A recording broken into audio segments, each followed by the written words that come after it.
Heno, Heno, sao dáng ngồi nó hơi đồng bộ nhé. Heno.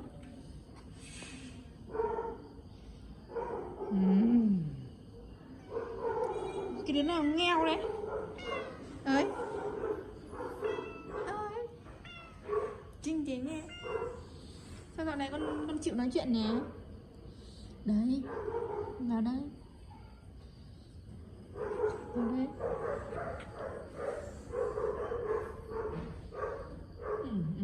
Sao?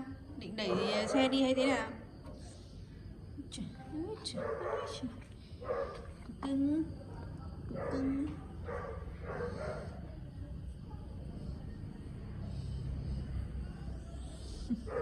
Nhìn như kiểu con sư tử nó bị gầy ấy con. Thế nó.